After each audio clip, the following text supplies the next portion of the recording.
받으셨죠? 함께 말씀을 읽도록 하겠습니다. 요셉이 시종하는 자들 앞에서 그 정을 억제하지 못하여 소리질러 모든 사람을 자기에게서 물러가라 하고 그 형제들에게 자기를 알리니 그때에 그와 함께한 다른 사람이 없었더라. 요셉이 큰 소리로 음이 애굽 사람에게 들리매 바로의 궁중에 들리더라. 요셉이 그 형들에게 이르되 나는 요셉이라 내 아버지께서 아직 살아 계시니까 형들이 그 앞에서 놀라서 대답하지 못하더라. 요셉이 형들에게 이르되 내게로 가까이 오소서. 그들이 가까이 가니 이르되 나는 당신들의 아우 요셉이니 당신들이 애굽에 판 자라. 당신들이 나를 이곳에 팔았다고 해서 근심하지 마소서. 한탄하지 마소서. 하나님이 생명을 구원하시려고 나를 당신들보다 먼저 보내셨나이다. 이 땅에 2년 동안 흉년이 들었으나 아직 5년은 밭가리도 못하고 추수도 못할지라. 하나님이 큰 구원으로 당신들의 생명을 보존하고 당신들의 후손을 세상에 두시려고 나를 당신들보다 먼저 보내셨나니 그런즉 나를 보내는 당신들이 아니요 하나님이시리라. 하나님이 나를 바로에게 아버지로 삼으시고 그 온 집의 주로 삼으시며 애굽 온 땅의 통치자로 삼으셨나이다. 아멘. 20세기의 최고의 변정가라고 하는 C.S. 루이스가 있습니다. 이 사람이 적은 그 스크루테이프의 편지라는 유명한 책이 있는데요. 그곳에서 인간에 대해서 이렇게 이야기를 표현합니다. 인간은 양서류와 같다는 거죠. 여러분, 양서류는 한쪽에만 살지 않고 양쪽에 서식한다 해서 양서류가 됩니다. 그래서 우리 개구리 같은 거 보면 물에도 살고 무채도 살잖아요. 그래서 양서류다 이렇게 하거든요. 근데 인간이 양서류라는 거예요. 다른 게 아니고 하나는 영에 속한 사람의 삶을 살아갑니다. 영적인 가치를 이야기하고 고상한 삶의 가치를 이야기하는 것과 동시에 이 땅에 먹고 마시고 살아야 돼요. 목구멍이 포도청인 사람들입니다. 내한테 먹을 게 없으면 살 수 없는 육적인 생명, 쾌락을 추구하고 즐거움을 추구하고 살아가는 아주 독특한 존재로서의 양서류라는 거죠. 유한한 시간 속에 살고 있습니다. 한쪽으로는 영원한 세계를 바라보고 있지만 한쪽으로는 유한한 시간 속에 살고 있습니다. 우리의 영혼은 영원한 대상을 향하여서 이렇게 나아가고 있지만요. 우리의 육체와 정욕과 상상력은 시시각각 변해갑니다. 시간 안에 있는 모든 것들은 다 변하긴 나름이죠. 인간이 불변성에 가까이 가는 길은 그냥 이루어지지 않는다는 거죠. 기복의 과정을 걸치고 있는데 골짜기로 한번 떨어졌다가 꼭대기로 올라갔다가 끊임없이 우대했다, 전진했다 이렇게 반복하면서요. 이 땅에서는 인간은 또 두 가지 시기를 지난다는 것입니다. 어떤 때는 삶이 의미로 꽉 차요. 풍성하고 확신이 차고 감동이 있는 시간이 있습니다. 그래, 이게 사는 맛이지. 역시 사람은 어쨌든 죽어서보다는 이 생에서 굴러야 이 땅이 좋은 곳이다. 이렇게 그런 시기가 있는 거 하면 모든 것이 다 이렇게 무감각해 보이고 결핍된 시간. 내가 왜 사는지 모르겠다. 이렇게 사느니 차라리 죽는 게 낫지라고 싶을 정도로 아주 적막한 사망을 걷는 데도 있다는 겁니다. 근데 이 하나님은요, 우리 인간을 이렇게 한 사람을 이렇게 하나님의 사람으로 만들기 위해서는요, 이 꼭대기보다는 골짜기에 더 의존한다는 거예요. 더 깊은 수렁을 헤매고 무미건조한 시간을 오래 지나고 광야의 시간을 오래 지날수록 사람이 더 높은 곳을 걸을 수 있는 내공이 갖추어진 정말로 그 심지가 꽉 찬 사람이 된다는 것입니다. 특별히 하나님이 아끼는 인간 사람들은요, 더 다른 사람보다도 더 길고도 깊은 골짜기를 통과해야 한다. 그렇게 이렇게 C.S. 루이스는 설명을 하고 있습니다. 우리는 오늘 그 한 사람을 만나고 있어요. 누굽니까? 네, 오늘 본문에 나오는 요셉이지요. 그 고난의 깊은 골짜기를 지나와야 했던 요셉. 우리는 그의 인생의 클라이막스는요, 총리가 되는 게 아니었습니다. 그건 하나의 과정일 뿐이었고, 오늘 이 말을 하기 위해서 요셉은 자기 인생의 모든 것이 다 여기에서 설명이 되고 있는 정말 요셉 인생의 가장 클라이막스는 이곳에 나오게 됩니다. 하지만 그가 겪었던 고난들은 우리가 창세기를 쭉 지금 가정의 달 이어오면서 쭉 설명해서 알지만 말도 안 되는 고난입니다. 정말 어떻게 인생 꼬여도 이렇게 꼬이는 인생이 없고 운이 나빠도 이렇게 나쁠 수가 없고요. 팔자가 사나워도 이렇게 사나울 수는 없는 그런 인생을 살아왔던 요셉입니다. 여러분 우리가 살아가는 삶은 다 문제투성입니다. 뭐가 이렇게 내부 반듯하게 다 정해집니까? 그렇지 않아요. 사람들은 누군가 1등을 하면 시기하는 사람들이 많이 생깁니다. 왜 제가 1등을 하지? 나는 왜 2등을 해야 되지? 몇 점 차이로 2등을 한 거야. 다른 사람이 잘 되는 걸 보면 배가 아파요. 사촌이 잘 되는데 배가 아프다니까요. 성공하고 당선이 되는 사람들 주변에는요, 그 사람을 시기하고 물어뜯는 사람이 반드시 생깁니다. 그런가 하면 욕망과 야망이 서로 뒤엉켜 있고요. 좌절과 기쁨이 부딪히면서 인간 사회는 안정과 평화를 이야기하지만 실제로 보면 갈등과 투쟁이 더 많이 일어납니다. 선거 과정에 보면 서로 상대방에 대해서 디스하잖아요. 우리는 잘 몰랐던 것도 다 끄집어내잖아요. 왜냐하면 그 사람을 흠집을 내야 자기가 당선이 될 수 있는 거거든요. 근데 그거는 정치는 하나의 축소판이고요. 우리가 살아가는 삶이 다 비슷합니다. 신라곤의 세상에 거짓된 인생들이요.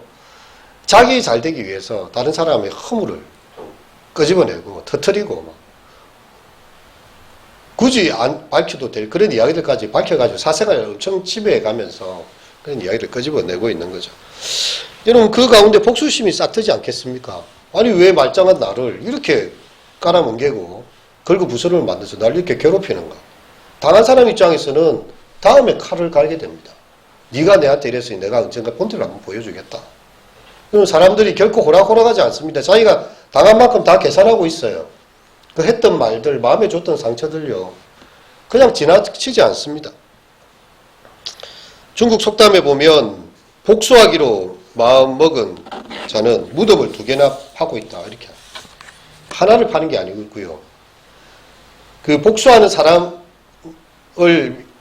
그 대상을 위한 무덤도 파지만 자기 무덤도 파고 있다는 겁니다. 여러분 누군가에게 던져야 될 돌덩이를 뜨거운 돌덩이를 가지는 사람은요. 자기 손에 그 뜨거운 돌덩이를 쥐고 있어야 돼요. 분노에 잠을 못 자는 거예요. 그래야 그 돌덩이를 갈고 와신상담이라고 그러죠. 갈고 있다가 던질 거 아닙니까? 그러면 자기도 죽이는 꼴이라는 거예요. C.S. 루이스는 이야기합니다. 용서에 대해서. 용서는 인간적인 공평함을 넘어서 절대로 그냥 봐줄 수 없는 문제들을 너그럽게 용납하는 것이다. 그냥 상식적으로 생각해보면 괘씸해서 절대 봐줄 수 없는 문제가 있다는 겁니다. 오늘 요셉의 딱 상황은 그렇거든요. 아우를 돈을 주고 팔아넘겼어요. 이런 천하에 천인공노할 형들이 어디 있단 말입니까? 동생을 위해서 돈을 줘서 사오는 것도 그거 할 마당에 돈을 받고 아우를 팔다니. 근데 요셉이 용서하잖아요. 쉽게 되는 용서 아니었죠. 우리 다 과정을 살펴보지 않았습니다. 요셉은 그 형들의 마음을 다 달아보았어요. 여러분 우리 주변에 보면요. 사람들이 썬뿌리를 가지고 살아가면서 아파하는 것을 보게 됩니다. 여러분 놀라울 정도로 과거의 그 사건을 세세하게 다 기억하고 있어요. 그 사람이 내한테 어떤 모욕을 줬는지 그때 했던 단어 하나까지도 놓치지 않고 다 기억하고 있고요. 그 과거의 그 스토리 하나하나를 막 영화로 그려도 될 정도로 다 기억하고 있습니다. 그 속에서 자기 연민이 빠져요. 나는 왜 이런 이상한 사람한테 걸려가지고 내 인생을 이렇게 비참하게 보내야 됐나. 정말 나도 사람운이 없지. 그렇게 자기 연민에도 빠지기도 하는가 동시에 분노가 치밀어 올라요. 그 사람을 보면 막 화가 치밀어 오르는 그런 상황도 생깁니다. 그러다 보니까 그 속에서 허우적거리면서 하루하루를 보내는 거예요. 현재를 살아갈 힘이 없어요. 과거가 그를 붙잡고 있습니다. 어린 시절에 자기에게 주었던 부모의 트라우마, 학창시절에 나를 괴롭혔던 어떤 왕따시켰던 어떤 못된 친구들, 군 시절에 나를 그렇게 갈구었던 고참들, 그리고 사회생활에 그렇게까지 악담을 해대면서 내 인격을 짓밟았던 어떤 사람들, 그거에 대한 과거의 기억들이요 현재를 살아가지 못하게 해요. 미래에 대한 꿈을 꾸지 못하게 만들고 있습니다. 겉으로는 안정되어 있는지 모르겠지만 마음속에는 분노가 정오가 이럴 수밖에 없어요. 이것이 바로 우리 인간입니다. 쓴뿌리가요, 우리의 영혼을 파괴하고 우리의 육체를 해칠 수까지 있는 거예요. 여러분, 우리가 위궤양이나 편두통을 가진 사람들이 보면 의사한테 찾아가요. 계속 머리가 아파요. 위가 소화를 잘 못 시켜요. 구멍이 뻥 납니다. 가보면 특별히 문제는 없대요. 그래서 하는 말이 스트레스가 많으시군요.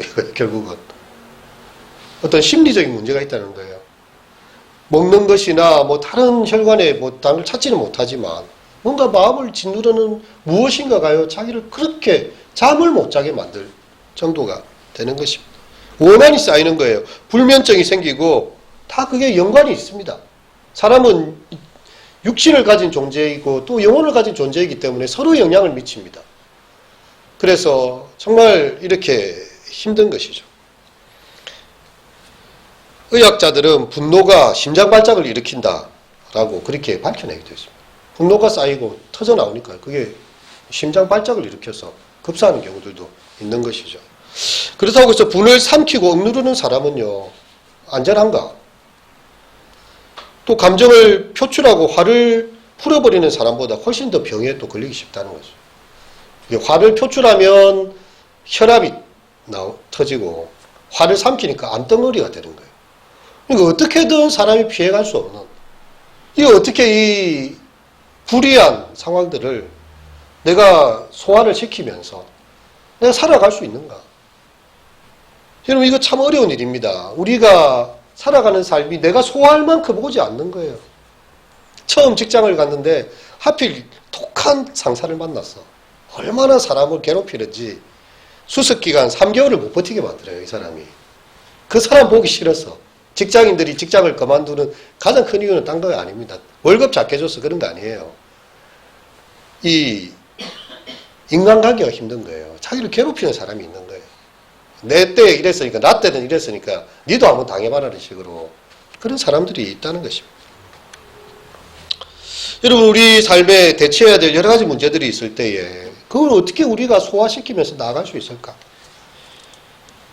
여러분, 요셉으로 말하면요, 정말 그의 청소년 시절 다 없어졌습니다. 그의 청년 시기가 다 이렇게 이 감옥 속에 보내고요, 노예로 살았어요. 인간다운 대접을 받지를 못했습니다. 특별한 잘못이 없는데도 그랬습니다. 그 근원을 따져가면 뭡니까? 형들입니다, 형들. 아버지가 이 요셉을 사랑했고요, 요셉한테 형들이 어떻게 있는지 가서 좀 알아보고 온나 심부름을 보냈습니다. 아버지가 심부름 보낸다는 것은 요셉에 대한 신뢰가 있다는 거죠. 그러니까 형들이 딱 이게 꼬라보고 있죠. 야, 저 꿈쟁이 오고 있네. 꿈꾸는 자가 오는도다. 이 굉장히 비아냥거리는 말입니다. 아니, 그래, 네가 이상한 꿈을 꿨다지. 그래, 11볕달이 네한테 절을 했다고. 우리가 니한테 우리 형들이 네한테 고개를 숙인단 말이냐? 이런 버릇없는 놈 같은 꿈꾸는 자. 요셉을 한 명을 왕따시킨 나머지 형들이. 그리고 마침 그곳에서 웅덩이에 던져버리고요. 어떻게 할 건 논의하다가 죽이려고 했어요, 처음에는. 형들이. 그러다가 이제 돈을 받고 파는 것으로 끝이 났는데, 이 노예로 팔려온 것에 대해서 형들이 팔았다는 것을 요셉 오늘 본문에서 이야기합니다. 이르되 나는 당신들의 아우 요셉이니 당신들이 애굽에 판 자라, 이렇게 이야기해요. 다 알고 있어요. 그 수군그림 속에 돈 소리가 들리고 자기는 끌어올려져서 상인들에 팔려서 낯선 땅에, 이국 땅에 말도 안 통하는 희한한 나라에 노예로 팔려와가지고 그렇게 살았던 것은 형들이 나를 팔았다는 것입니다.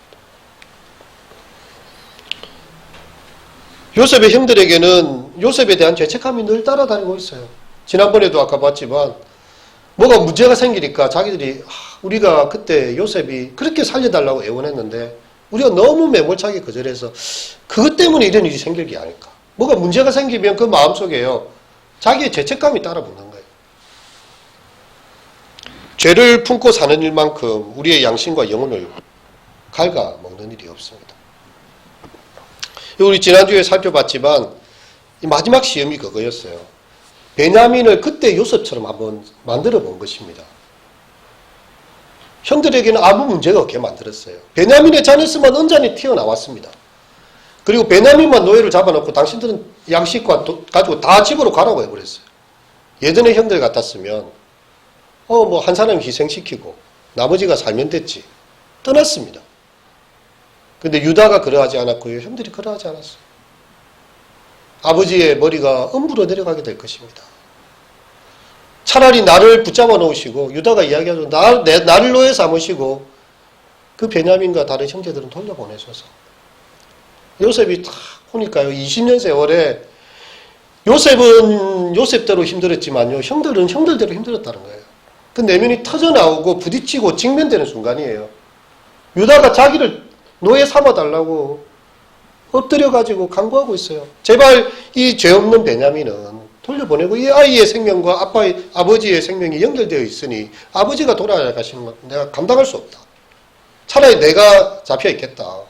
그 다른 형들도 다 부복해가지고요.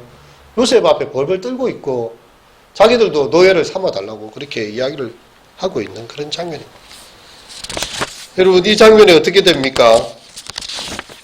우리 오늘 본문에 보고 있지만요. 요셉이 시종하는 자들 앞에서 그 정을 억제를 못했어요. 소리를 지릅니다. 그리고 모든 사람에게 다 물러가라고 했어요. 그 애굽에 시종하는 사람들 다 물러가게 하고 형제들과 요셉만 남은 거예요. 그리고 그때에 다른 사람이 없고 요셉과 형들만 있을 때예요. 요셉이 큰 소리로 울었어요. 애굽 사람들이 들릴 정도의 울음이었고요. 바로의 궁정에서도 이런 곡을 들어본 적이 없을 정도로 곡하는 소리가 저렁저렁하게 울려옵니다. 요셉이 그 형들에게 이야기하죠. 내가 요셉이다. 내가. 내 아버지께서 아직 살아계시니까. 또 그 사이에 노인이 언제 돌아가셨을지 모르잖아요. 연세도 많으신데 베냐민까지 왔으니 아버지 마음이 얼마나 지금 그래 있을까. 살아계시냐 아직.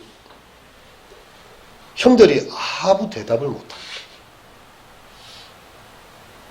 요셉이 살아있다는 것도 신기할 뿐만 아니라 자기들 앞에서 이렇게 권세 있고 힘 있는 사람이 자기들이 노예로 판 요셉이라는 생각을 꿈에도 못한 그런 상황이 벌어진 거죠.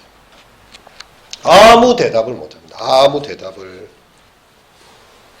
여러분 이 오랜 과정에 요셉의 엉어리 풀기가 지금 되고 있는 한이 풀어지는 그런 장면입니다.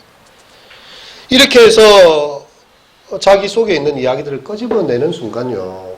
이제 그 형들과 정말 친밀한 대화를 진짜 이제야 나누게 되는 겁니다. 그때는 총리와 히브리에서 양식을 들어온 외국인으로 있었지만 이제는 요셉의 형들이 되는 것이고요. 이제는 모든 지위가 다 달라지는 것이고 가식 없이 형님들로 다 모시는 것입니다. 내게 가까이 오소서. 가까이. 그렇게 거리를 두고 있지 마시고 내게 가까이 오십시오. 나는 당신들의 아우입니다. 요셉입니다. 당신들이 나를 애굽에 팔지 않았습니까? 그런데 5절 말이 좀 중요하죠. 한번 읽겠습니다. 시작. 당신들이 나를 이곳에 팔았다고 해서 근심하지 마소서. 한탄하지 마소서. 하나님이 생명을 구원하시려고 나를 당신들보다 먼저 보내셨나이다. 아멘. 요셉은 새로운 해석을 내놓고 있어요. 한탄하지도 말고 근심하지도 말고 무서워하지도 말고 이 모든 일에 된 것은 하나님의 큰 섭리 속에 있었던 일이다. 하나님의 관점에서 자기의 모든 과거를 다 재해석해내고 있습니다. 여러분 이 현재의 해석이 얼마나 중요한지 아시겠죠? 과거에 살아왔던 모든 시간들은요. 현재가 그것을 어떻게 해석하느냐에 있어서 완전 달라집니다. 형들이 나를 팔았고 나를 괴롭혔다로 끝났다면 그 팩트만 남아있는 것이죠. 근데 요셉은 그 이유를 알고 이야기해 주는 거예요. 그것이 두려운 것이 아니고 근심할 일도 아니고 한탄할 일도 아니고 이것은 다 하나님께서 생명을 구원하기 위해서 나를 애굽에 이러한 방식으로 나를 먼저 보내신 것이었다. 이 현재가 과거를 다 해석하고 있습니다. 신앙의 눈이고요. 믿음의 관점입니다. 하나님께서 이렇게 하셨다는 그런 눈이지요. 요셉의 과거는 절대 잊을 수 없는 과거입니다. 어떻게 그 감수성이 예민한 청소년 시절에 린치 당했던 거잖아요. 형들한테 그렇게 왕따를 당해서 그렇게 버려지고 던져졌던 그 상황을 어떻게 평생 잊을 수가 있겠습니까? 하지만 과거에 발목이 잡혀서 아무것도 못한 사람이 아니었다는 거예요. 그는 오직 하나님을 바라봤어요. 하나님의 말씀을 바라보고 그가 이렇게 착고에 차여서 감옥에 있을 때도 하나님의 말씀이 그를 연단하실 때까지 그 하나님의 말씀은 그 당시에는 요셉의 꿈이었지요. 우리처럼 기록된 하나님의 말씀이 없었을 당시 아닙니까?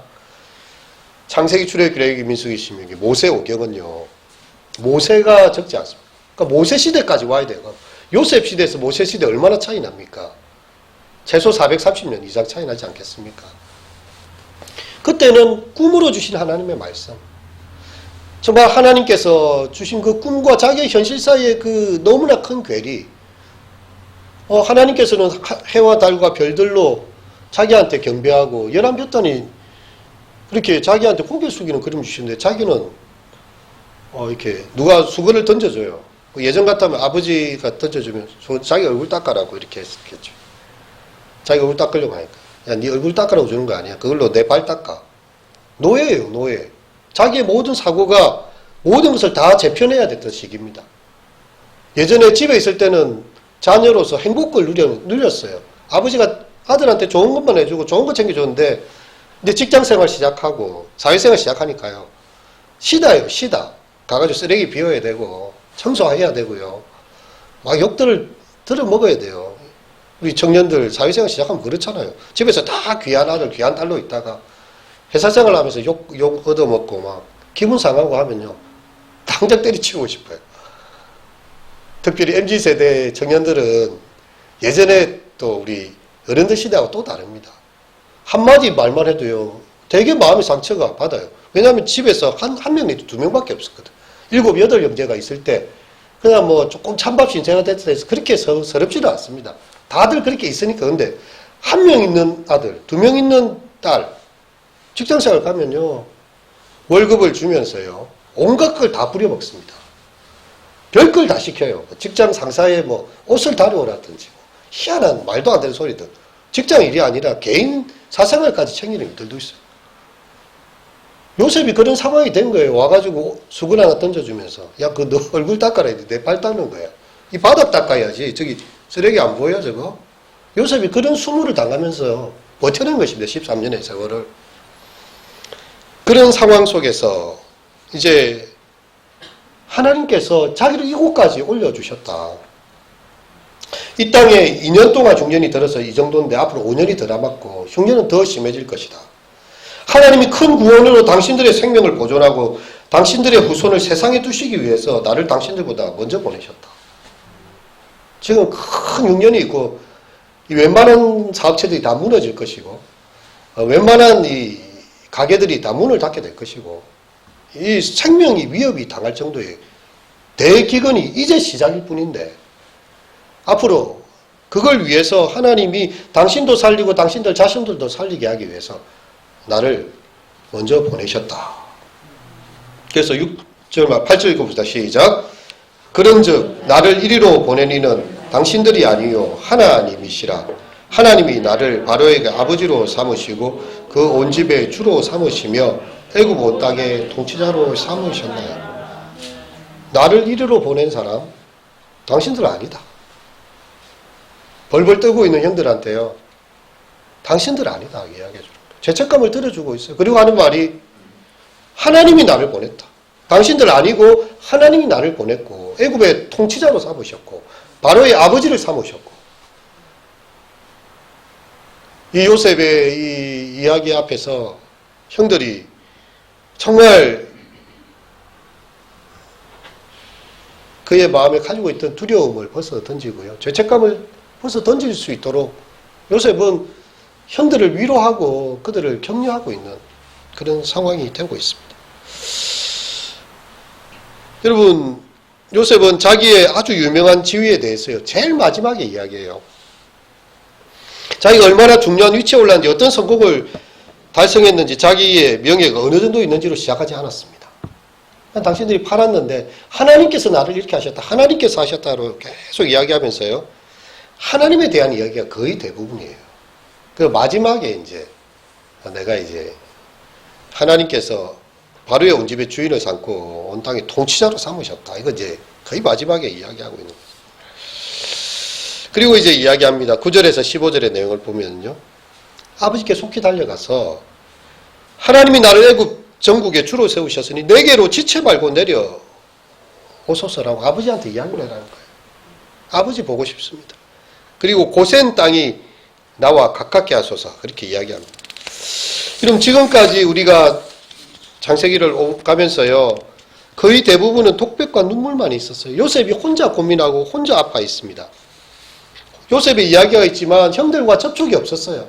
다 이제 이렇게 약간 이렇게 가려놓고 카드를 숨겨놓고 이야기한 것처럼 이상한 말도 안 하는데 딱 차서대로 다 앉히고요.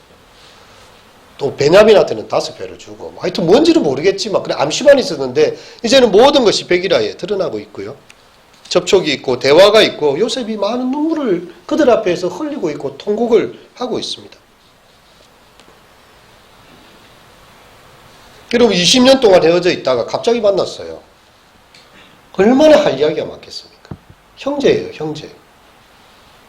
20년 만에 만났는데 그 간격을 메우기 위해서 이야기를 다 해야 되잖아요. 여러분 20년 만에 친구 만나면요. 얼마나 그 사이에 많은 일이 있었는지 할 이야기로 밤을 새도 시간이 모자라지 않겠습니까? 이제 이 이야기를 계속 나누면서요. 그 사이에 우리가 동일한 야곱의 아버지의 한 형제라는 사실을요. 계속 이제 인지시켜 주고 있는 거죠. 요셉은 베냐민의 목을 끌어안고 울고 있습니다. 형들을 입을 맞춰주고 있어요. 그리고 애굽에서의 영화와 당신들이 본 것은 다 이것을 아버지께 구하고 아버지를 여기로 모시고 오너라. 아버지를 여기로 모시고 오너라. 이것이 요셉의 당부가 되는 것입니다. 요셉의 형들이 왔다는 소문이 바로의 궁에 들려가죠. 요셉의 가정사가 다 묻혀 있었어요. 그거 뭐 알고 있었겠습니까, 바로가? 바로한테 이야기 아마 안 했을 겁니다. 근데 갑자기 돌연 나타난 형들. 근데 바로와 신복들이 다 기뻐해요. 애굽 땅에서 수레를 가져다가 너희 자녀와 아내와 아비를 다 데려오라고 이 바로가 이야기해주고 있습니다. 수레와 길냥식과 옷 한 벌씩 주고 베냐민에게는 은 300과 옷 5벌을 줍니다. 그 아버지에게는 순하기 10필과 애굽의 아름다운 물건과 암나기 10필, 길에서 공개하는 곡식과 떡과 양식을 줍니다. 사실은 요셉의 형들이 애굽에 왔을 때는요, 그냥 목에 풀칠이라도 할 수 있도록, 입에 풀칠이라도 하고, 겨우 그냥 기아만 면할 수 있을 정도로, 그 정도 바라보고 온 거예요. 양식 조금 가져오라고 했어요. 야곱이 너무 미안하니까, 베냐민 못 데려가 미안하니까, 조금 사오래요, 조금. 그냥 입에 풀칠이라도 하고 살자, 우리는. 그게 아니었어요, 이제. 바로와 신하들이 엄청난 선물을 보내가지고요, 총리의 가족에 대한 예우를 갖춰줍니다. 요셉의 형이기 때문이에요. 딴 거 없습니다. 요셉의 형이기 때문에. 요셉의 형이기 때문에 그것이면 총리의 가족으로서 충분한 보상을 받을 수 있다는 거죠. 얼마나 요셉이 그 당대에 은총과 기중의 여김을 받는 사람이었는가. 왜냐하면 요셉 때문에 애굽이 살고 있거든요. 만약 요셉이 없었다면 애굽도 다 거지 꼴을 면할 수가 없었을 거예요. 이 한 사람 때문에 우리가 살고 최강국이 되었는데 그 형들 모셔와서 좋은 땅에 모셔가지고 좋은 것으로 배부르게 하고 입히우는 거 뭐가 그리 아깝겠습니까? 전폭적으로 지원해 줍니다. 그래서 형들이 찾아옵니다. 아버지 요셉이 살아있대요. 아버지가 충격을 먹죠. 아니 요셉 죽은 거 아니에요? 요셉이 살아있는 그게 중요한 게 아니고 요셉이 애굽의 총리가 되어 있었습니다. 야곱이 이 말을 믿지 않습니다. 또 나를 뭐 속이려고 그러는 거지. 요셉에 대한 형들의 말을 아버지가 믿지를 못해요. 뭘 보고 믿었느냐? 요셉이 아버지를 태우기 위해서 애굽에 그 화려한 수레를 보냈어요. 요즘 같으면 리무진 이런 거 쫙 보낸 거예요. 여기 타고 오시라고 최고의 전속 헬리콥터를 보낸 거예요. 이거 요셉이 보냈습니다. 이렇게 하니까 요셉이 총리가 된 게 맞긴 맞구나. 우리 동네에서 이런 걸 절대 볼 수가 없거든. 그때야 그 말을 듣습니다. 족하다 나는. 내 아들 요셉이 지금까지 살아있으니 그냥 죽기 전에 얼굴 한번 보는 것만으로도 족하다. 내가 뭘 더 바라겠느냐. 아들 얼굴 한번 보고 그거 내 죽기 전에 볼 수 있으니까 죽었던 아들인데 그것으로 족하다라고 이야기를 합니다. 죽은 줄로 말았던 요셉이 애굽의 총리가 되고 그의 깊은, 여러분 야곱에게도 얼마나 그 상처가 컸겠어요. 그 형들이 다 못돼 보여요. 동생 하나도 제대로 못 지켜내고 말이지. 그 형들이 10명이나 있는데 그 늑대에게 당하든지 이류한테 당하면 어떻게든 살려내야지. 피 묻은 옷을 가져오게 하다니. 그 형들에 대해서 뭐 항상 좋은 말이 있었겠습니까? 가시가 돋쳐 있었겠죠. 그리고 베냐민까지 데려가려고 하니까 더 막 미치고 기급할 일이었습니다. 근데 아버지의 깊은 상처가 치유되는 거예요. 여러분, 요셉 한 사람을 통해서요, 형들도 치료받지만 아버지도 치료받고 있다는 거예요. 모든 가족들이 다 치료가 되고 있어요. 창세기의 최고의 순간은 이런 클라이막스입니다. 그를 통해서 가족 간에 엉그러진 상처가 다 녹아내리고요. 하나님 때문에. 야곱이 말했지 않습니까? 전능하신 하나님께 내가 맡긴다고. 베냐민 보내면서 내가 아들 이러면 이럴 것이다. 전능하신 하나님, 엘샤다이 하나님, 야곱의 믿음이 거기에 표현되지 않았습니까? 그 한마디에 다 표현되어 있습니다. 나는 전능하신 하나님께 모든 것을 맡긴다는 거였어요. 근데 과연 전능하신 하나님, 야곱의 인생에 큰 일을 이루어 주셨습니다. 감사한 일이죠. 그래서 야곱은 이스라엘이라고 이름이 불려지죠. 하나님과 괴로워 익은 자라는 아주 영광스러운 이름이 되게 됩니다. 요셉은 살아났고 이제 이스라엘은 요셉을 대면하여 만나게 될 것입니다. 이 말씀은 우리의 로마서 8장 28절의 말씀을 떠올리게 합니다. 다 아시죠? 한번 읽어볼까요? 외워볼까요? 시작. 우리가 알거니와 하나님을 사랑하는 자, 곧 그 뜻대로 부르심을 입은 자들에게는 모든 것이 합력하여 선을 이루느니라. 우리에게 악해 보이고 무의미해 보이고 정말 우리를 때때로 너무 괴롭히는 것 같은 그런 일들조차도 다 하나님의 거대한 섭리 아래서요. 모든 것이 합력하여서 하나님을 사랑하는 그 사람에게, 엘샤다이 하나님을 믿고 예수 그리스도를 나의 주로 고백하는 그 사람에게 있어서 마지막 결론은요, 정해져 있다는 거예요. 우리가 알거니와 하나님을 사랑하는 사람, 뒤집어 보면 그 뜻대로, 하나님의 뜻대로 부르심을 입은 사람에게는 모든 것이 합력하여 선을 이루게 되느니라. 과연 요셉의 인생이 그랬고 야곱의 인생이 그러하였던 것이죠. 여러분, 삶에서 고통이 너무 힘드니까 모든 고통을 제거하려고 합니다. 요즘은 그 하도 과학기술이 발전하니까 뇌과학에서 그런 이야기예요. 고통스러운 기억만 제거할 수 있는 뭐 그런 게 있다고 그러더라고요. 사람들한테 너 당신이 그 과거의 고통 때문에 너무 힘드니까 다른 일상의 기억은 남겼는데 그 고통을 제거해버리는 그런 걸 할 수 있도록 만들어주겠다. 뭐 이런 게 광고에 올라오더라고요. 여러분 과연 어떻게 하시겠습니까? 그런 고통만 제거하고 나머지 기억만 살릴 수 있다면 잘 살 수 있을 것 같습니까? 우리의 삶에서 모든 고통을 다 제거하려고 하는 것은 옳지 않아요. 또한 금욕적으로 감내하려는 태도도 옳지 않습니다. 고통은 고통대로 다 쓰임이 있는 것입니다. 우리의 인생을 행복하게 하거나 불행하게 만드는 것은 외적인 상황의 문제만이 아니죠. 그 상황을 대하는 우리의 태도, 그것을 바라보는 영적인 안목, 우리 예수 믿는 사람들은 하나님의 섭리, 하나님의 주권, 나의 것을 일투족도 하나님께서 놓치지 않으시고 내 혀의 말도 놓치지 않으시고 안고 일어섬을 놓치지 않으시고 내가 새벽 날개를 집에 바다 끝에 가서 갈지도 거기서도 주의 손이 나를 아니하시고 주의 책에 내가 행한 날이 다 살아가기도 전에 주의 책에 다 기록이 되었나이다. 시편 139편. 그 말씀을 믿는 거죠. 내 모든 인생이 하나님의 손에 있다. 나는 내일을 모르지만 내일은 하나님의 손에 있다. 그렇게 주님의 주권을 인정하는 것입니다. 하나님이 온 세상의 창조주가 되시고 모든 것의 섭리자시며 내 삶을 빚어가시는 토기장이가 되신다. 그렇게 할 때만이 타인의 잘못이 용서가 될 수가 있는 거죠. 당신들이 한 것도 다 그것조차도 하나님께서 선을 이루게 하시려고 나를 이리로 보내는 당신들이 아니요 하나님께서 다 뜻을 가지고 하신 일이다. 우리의 쓴뿌리와 복수심에서 자유로워질 수 있는 것은 하나님의 주권을 바라보는 것입니다. 그리고 우리 주변에 있는 이들에게도요, 진정한 용서를 베풀 수 있어요. 당신도 얼마나 힘들었으면 내한테 그렇게 막말을 해야 됐겠나.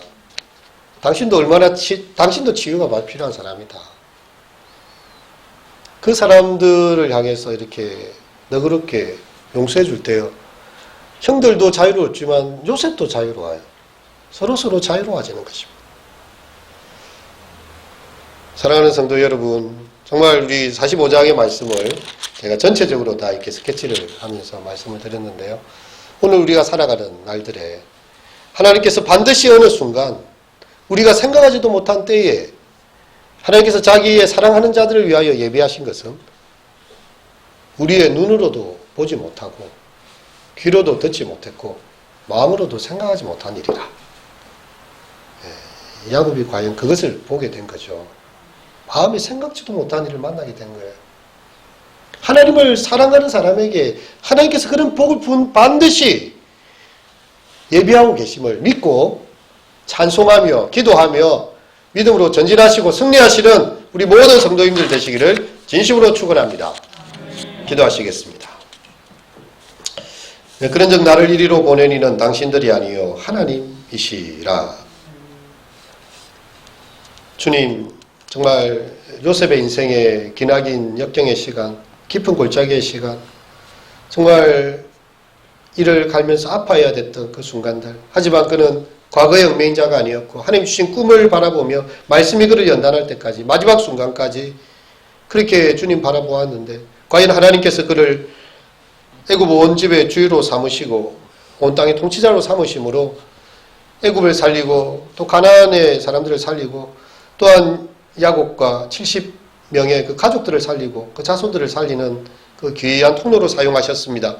아버지 하나님, 때로 우리의 삶에 이해되지 않는 고난과 참 억울한 일들과 주여 정말 힘든 일들로 인해서 잠 못 이룰 때도 있고 누군가로부터 받은 상처로 인하여서 아파할 때도 있지만 우리가 하나님 믿기 때문에 하나님께서 내 삶을 합력하여 선을 이루게 하실 것을 믿기 때문에 우리가 정말 그 주권 아래서 우리의 마음이 평안한 잠을 들 수 있고 천만인이 나를 둘러 제신다 할지라도 내가 오히려 편안히 자리로다 했던 시인처럼 시편의 기자처럼 우리 또한 주님을 신뢰하고 믿음으로 편안한 잠을 자고 또 이렇게 마음이 안식하는 귀한 성도들 되게 하소서. 예수님의 이름으로 기도드립니다.